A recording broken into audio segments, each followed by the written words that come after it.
Qualities and the major attributes of being a leader is just an exciting opportunity for me. Now let me give you this list. Number one, a leader needs unwavering courage. The courage to do what you didn't think you could do. The courage to step into territory that might be a little unfamiliar. The courage to talk to somebody, solve problems you couldn't solve before. That kind of courage. Courage to stand up when it's sort of dark in your corner. The courage to do it when it isn't going your way, seemingly. The courage to try to have a good day in the midst of a bad day. That kind of courage.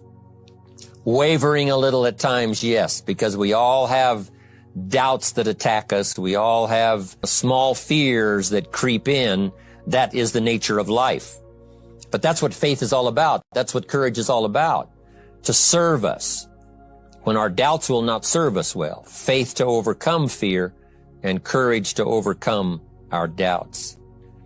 But that is a good quality, a good attribute for a leader, and that's unwavering courage.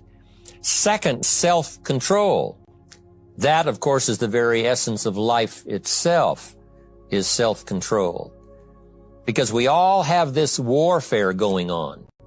You know, it's going on in the world, the warfare between liberty and tyranny. In our own body, the warfare between health and illness, the struggle between light and darkness. We must drive the dark side of our nature into a small corner and let the positive side flourish. We must learn to exercise self-control. Power is a wonderful thing, but it must be exercised properly. It must be exercised to benefit, not to destruction. So self-control is certainly necessary to be a strong leader, so that you can become the best example. The example of having your temper well managed. The best example of choosing wise words and not being careless. That kind of control. Control of your appetite. Control of your desires, so that they fit into the positive side of life and not the negative side. Self-control, very important. The leader must have a keen sense of justice. How very true.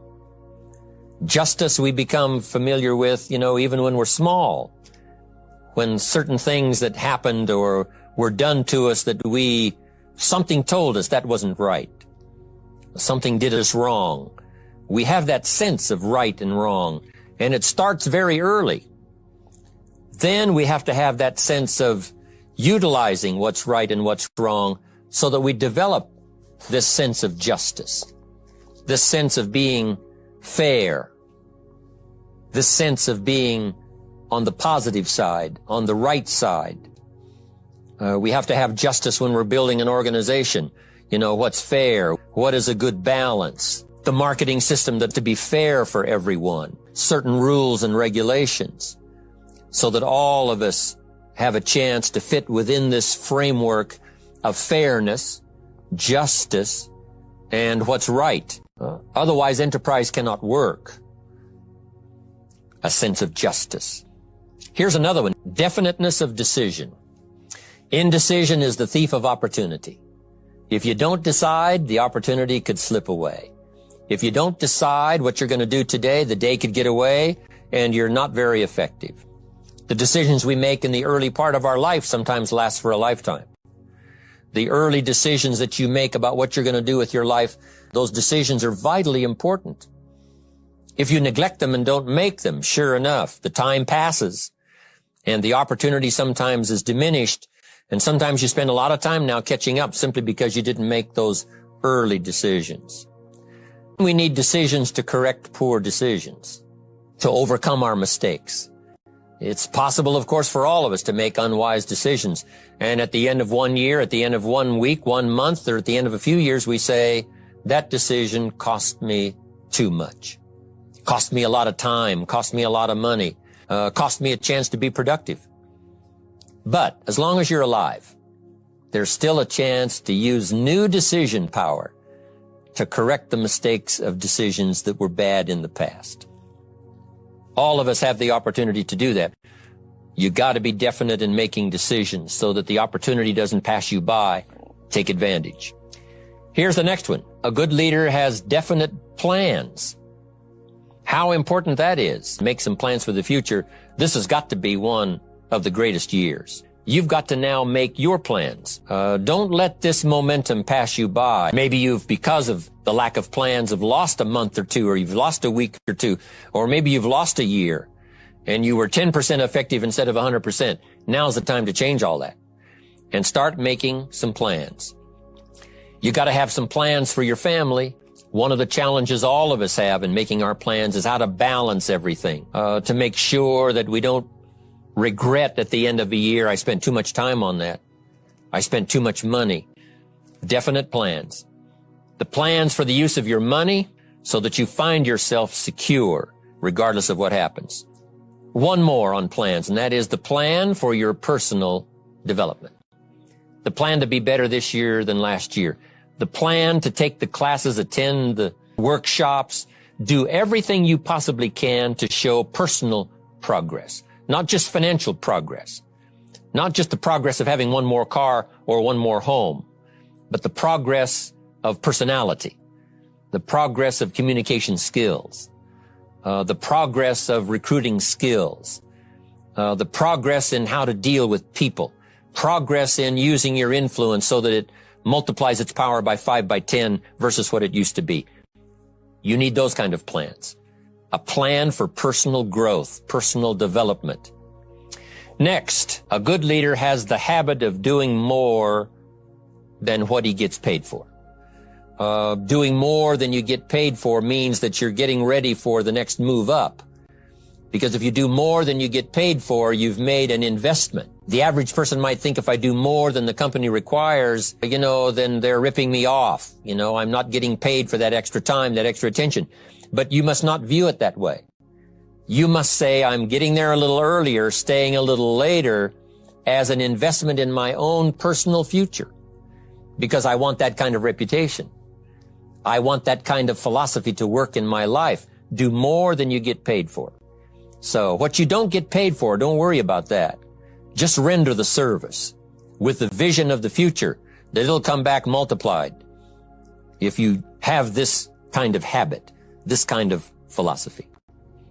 Next, about personality. You need a pleasing personality. There's many parts to your personality. One is your working personality. The kind of behavior, the kind of attitude that you need, especially in the public. Some things you can kind of get by with being a little careless, maybe in private, but in public, where it counts so much in your paycheck, it counts so much in building your business for the future, your own personality. But here's what you also must remember. You develop your personality in private so that it serves you well in the public. The kind of personality that someone says, I'd like to be around this person. They're unusual. They're not like the average person I meet on my everyday experience. That kind of personality. Here's the best gift you can give someone. And that's the gift of attention. Attention is so powerful. When I was a young man, I met Nelson Rockefeller, one of the richest men in America at that time. He's gone now. But he was a unique individual, ran for vice president of the United States. And I had a chance to be where he was holding a press conference. And I got close enough so that when he walked out, I had a chance to step up, right, when security was not all that severe in those days. And I had a chance to put out my hand, shake his hand, and say, Mr. Rockefeller, my name is Jim Rohn. And what I remember most was the attention he gave me. With the lights of the cameras around and everybody all around, he looked right at me and said, Jim Rohn, where are you from? I said, Idaho. He said, I really like Idaho. It's one of my favorite states in all of the country. And for just a few seconds, he gave me his attention, shook my hand. I'll never forget the handshake, right? One of those multi-million-dollar handshakes. But I'll never forget that personal attention he gave me, just for a few seconds. It was powerful. Made an impression on me that's lasted until this day. That's why I remember to tell the story. So, same thing you can learn to do. Utilize your personality, utilize your influence, give people the gift of attention. Next, a leader needs sympathy and understanding. We have to develop that early in our lives. all of our lives, we have to look at those that are less fortunate than we are, those who need a helping hand, and especially now we learn to look at those who need an opportunity, those who need a change in their health, those who need a change in their life and in their lifestyle. It's this kind of sympathy and understanding that construct the company. It took that kind of understanding, that kind of sympathy, that kind of deep emotional feeling. What I will do is change it for myself, and then I'll help other people that have the same challenge. Lack of education, lack of the money, lack of the resources, lack of good health, faced with all kinds of difficulties they can't solve. I'll get mine solved, and then I'll be strong enough and have the skills to where I can help other people. That kind of leadership quality is so powerful. That kind of understanding. Here's the next one. A leader must have a mastery of the details. How very true. All can be lost with just a couple of missing details. On the trip to the moon, everything has to work, right? There's several thousand moving parts. There's several thousand pieces to the project of getting to the moon and coming back, and all of them have to work. You can't have 10% of them working or 80%. They've all got to work. And then there's the backup systems for if something goes wrong to back it up. That kind of mastery of detail is so vitally important. But this is also important in the details of your day, the details of your business, the details of good communication. Master the details. Good advice. Now here's the next three. Willingness to assume full responsibility. All of us have been taught that, to take full 100% responsibility.